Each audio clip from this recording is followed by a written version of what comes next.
왜 우리가 굳이 하나님과 대화를 해야 할까요? 이 질문 많이들 하시죠? 근데 그 답이요, 사실은 엄청나게 길고 깊은 어떤 우정에 대한 이야기 속에 숨어 있다고 하면 어떨까요? 오늘은 바로 그 이야기를 한번 따라가 보려고 합니다. 자, 여러분 한번 생각해 보세요. 역사상 가장 강력한 힘을 가졌던 사람 하면 누가 떠오르세요? 아마 어떤 대단한 정치 지도자나 어마어마한 부자, 아니면 전 세계에 영향을 미치는 그런 유명인들, 이런 분들을 생각하시겠죠? 맞아요. 사실 우리는 힘과 영향력을 가진 사람들을 대단하게 생각하잖아요. 우리 문화가 좀 그렇죠? 그래서 그런 사람들을 존경하고, 만약에 그런 사람을 직접 만날 기회가 생긴다면 정말 엄청난 일이라고 생각할 거예요. 그쵸? 심지어 대화까지 나눈다면 아마 평생 잊지 못할 경험이 될 거고요. 그런데 여기서 관점을 한번 확 바꿔보면 어떨까요? 만약에 이 온 우주에서 가장 강력한 존재, 그러니까 창조주가 그냥 저 멀리서 권위만 내세우는 게 아니라 바로 당신과, 바로 여러분과 개인적인 관계, 친구가 되고 싶어 한다면요. 이건 정말 힘이라는 개념이 단순히 권위가 아니라 친밀한 우정으로 바뀌는 엄청난 순간인 거죠. 자, 그럼 이 엄청난 우정은 도대체 어디서부터 시작된 걸까요? 이게 진짜 놀라운데요. 그 시작이 시간의 맨 처음 바로 그 태초로 거슬러 올라갑니다. 하나님과 인간의 우정이라는 게요, 나중에 갑자기 생긴 아이디어가 아니었어요. 애초부터 창조의 설계도 그 중심에 있었다는 겁니다. 태초의 에덴은 말 그대로 완벽한 우정의 공간이었어요. 그리고 여기서 정말 혁명적인 아이디어가 하나 등장합니다. 생각해보세요. 그 당시 고대의 다른 신화들을 보면 오직 왕, 특별한 사람만이 신의 형상을 가졌다고 했거든요. 그런데 성경은 뭐라고 하냐면 모든 남자와 여자가, 그러니까 우리 모두가 하나님의 형상으로 창조되었다고 선언해요. 이게 무슨 뜻일까요? 바로 우리 한 사람 한 사람이 태어날 때부터 창조주와 직접적인 친구가 될 수 있도록 초대받았다는 그런 엄청난 의미인 거죠. 하지만 우리 모두가 알고 있죠. 이 완벽했던 우정이 영원히 지속되지는 않았다는 걸요. 모든 위대한 이야기가 그렇듯이 여기서도 아주 극적인 전환점이 찾아옵니다. 바로 믿음이 깨지고 그 완벽했던 관계에 균열이 생겨버린 순간이죠. 그 변화는 정말 극적이었습니다.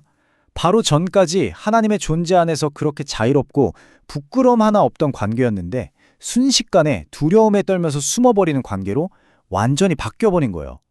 이건 그냥 규칙 하나 어겼다, 이런 차원의 문제가 아니었어요.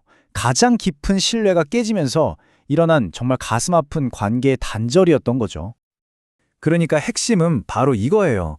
이 관계가 왜 깨졌냐, 그 근본적인 원인을 파고 들어가 보면 결국 하나님과의 관계보다 나의 욕망을 더 중요하게 생각한 자기 중심적인 선택이었다는 거죠. 그리고 그 선택의 결과는 뭐였을까요? 바로 끔찍한 소외와 단절이었습니다. 만약에 이야기가 여기서 끝났다면 정말 슬픈 결말이었겠죠. 하지만 이 깨어진 관계 속에서 정말 놀라운 일이 일어납니다. 먼저 손을 내민 쪽이 놀랍게도 바로 하나님이었다는 거예요.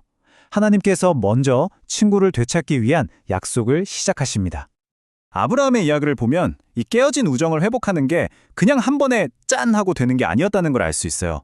이건 수십 년에 걸쳐서 신뢰를 차곡차곡 쌓아가는 그런 긴 여정이었습니다.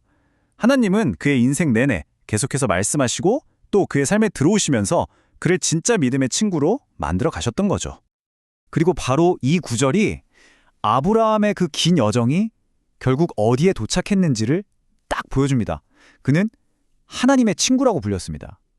하나님과 우정을 나누는 것에 어떤 모델, 본보기가 된 거죠.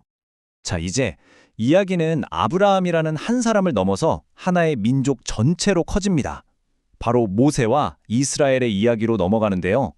여기서 우리가 보통 어렵고 딱딱하게만 생각하는 율법이 등장하는데 이게 사실은 그냥 제약적인 규칙이 아니었어요.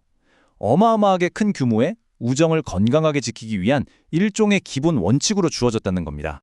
십계명을 보면 이 우정을 위한 두 가지 핵심 원칙이 딱 보입니다.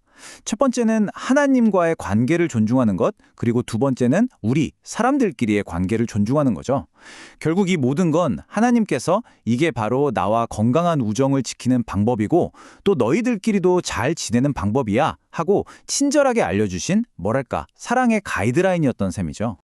그러니까 율법의 진짜 목적은 바로 이거였던 거예요. 하나님께서 자기 자신을 솔직하게 오픈하신 거죠. 나는 이런 걸 좋아하고 이런 걸 싫어해. 내 성품은 이래 하고 알려주시면서 이스라엘 백성들이 당신을 더 깊이 알아가도록 도우신 거예요. 생각해보면 진정한 우정이라는 게 바로 그런 거잖아요. 서로를 점점 더 깊이 알아가는 것. 하지만 이 우정은 역사상 가장 큰 시련과 마주하게 됩니다. 모든 걸 잃어버리고 낯선 땅으로 끌려간 포로의 시대. 오늘 우리가 마지막으로 살펴볼 이야기는 바로 다니엘과 그의 친구들이 저 멀리 바빌론에서 겪어야 했던 그 절망적인 상황 속에서의 우정 이야기입니다. 우리가 포로라고 하면 그냥 나라를 잃었다, 이 정도로만 생각하기 쉬운데요. 이 단어의 의미를 한번 깊이 생각해 볼 필요가 있어요. 이건 단순히 물리적인 상태가 아니라 정말 깊은 소외감과 상실감, 다니엘과 그의 민족이 겪어야 했던 감정적, 영적인 도전이 얼마나 엄청났는지를 이해하는 열쇠가 되거든요. 다니엘은 정말 거대한 딜레마에 빠졌어요. 저 막강한 제국의 요구를 따를 것이냐? 아니면 하나님과의 우정을 지킬 것이냐? 그는 제국의 문화에 섞여서 편안하게 사는 길 대신에 친구이신 하나님과의 관계를 지키는 길을 선택합니다. 우리가 보기엔 그냥 왕이 주는 고기 안 먹고 채소랑 물만 먹은 작은 행동 같지만 그건 사실 이 우정을 지키기 위한 다니엘의 거대한 결심을 보여주는 상징적인 행동이었던 거죠. 그리고 바로 이 지점이 다니엘 이야기의 가장 중요한 핵심이에요. 보세요. 성전도 다 무너졌죠? 낯선 땅에 포로로 잡혀왔죠. 모든 게 끝난 것 같은 상황이지만 기도를 통해서 하나님과의 우정은 계속 이어질 수 있었다는 겁니다. 그러니까 이 우정이라는 건 어떤 특별한 장소에 묶여있는 게 아니구나. 의도적으로 계속 대화하고 소통하려는 노력에 달려있는 거구나 라는 걸 보여주는 거죠. 자, 지금까지의 모든 이야기를 한번 쭉 깨워보면 일관된 패턴이 하나 보이지 않으세요? 이 우정은 처음엔 완벽하게 설계되었지만 인간의 불신 때문에 깨져버렸죠. 하지만 하나님은 그걸로 끝내지 않으셨어요.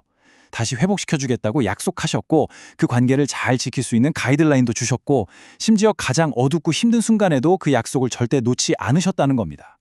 바로 이 말씀이 이 길고 긴 우정의 이야기에 대한 하나님의 궁극적인 마음의 표현이라고 할 수 있습니다. 친구를 위해서 자기 자신에게 가장 소중한 것까지도 내어주신 거니까요. 결국 이 장대하고 거대한 이야기는 마지막에 우리 각자에게 던져지는 하나의 질문으로 돌아옵니다. 만약 우주의 창조주가 인류 역사 전체를 통해서 바로 당신의 우정을 그렇게나 원해왔다면 여러분은 다음 대화에서 어떤 말을 건네시겠어요? 기도를 그냥 의무라고 생각하는 대신에 이 오랜 우정의 이야기 속에서 이제 내가 말할 차례가 온 친구와의 대화라고 생각해보면 어떨까요? 이 질문을 여러분 마음에 남겨드리면서 오늘 이야기는 여기서 마치겠습니다.